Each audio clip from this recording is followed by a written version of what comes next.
गोटे समय रे नेदरलैंड रो गोटे छोट गाँव रे पीटर नामक गोटे पिलाटी रहुथिला।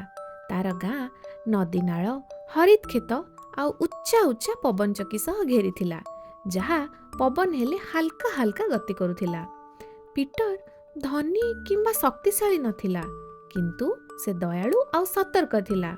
तार बापा सबुबेले कहुथिले, पीटर तू सबुबेले गाँर जत्न करिबु, आउ ए गाँ भी तोर जत्न करिबो। दिने संध्यारे से नदी पाखरे बुलुथिबा समय रे किछि अद्भुत जिनिस देखिला। गाँ को बंचाउथिबा बंधटी गोटे कणा होई सेठु पानी बाहरुथिला। सूर्य अस्त होउथिला। गाँ शांतिमय थिला। पाखापाखि को लोक भी नथिले।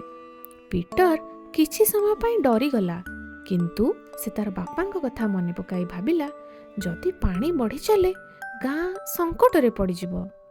से आउ समय नष्ट न करी निजर हाथ को बंधर से कणा उपरे रखिदेला। ठंडा पानी ता आंगुठी को कष्ट देउथिला, किंतु से जम्मा भी सेठु हलिला नहीं। सारा राती पीटर सेठारे बसी रहिला, ठंडा क्लांत आउ साहसी भावरे। सकाळैला परे गाँवासी आसिले आउ देखिले पीटर पानी को अटकई रखिछि। सेमाने सांगे सांगे बंधटी मरामती करी गाँ को बंचाई देले। समस्ते पीटर रो चारि पाखरे एकाठी होई कहिले, तू आम समस्त को बंचाई देलु। आउ तापरे पीटर मुरुकी हसी कहिला, मु केवल सेया कली जहा मते ठीक लागिला। सेई दिन ठारू गाँ सुरक्षित रहिला। आउ पीटर को तार शक्ति पई नुहे, किंतु साहस और दायित्व पई मने रखा गला।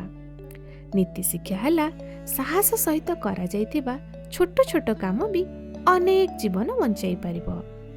आज पई एतिकी सांग माने, पुणी देखा हबो। Bye bye.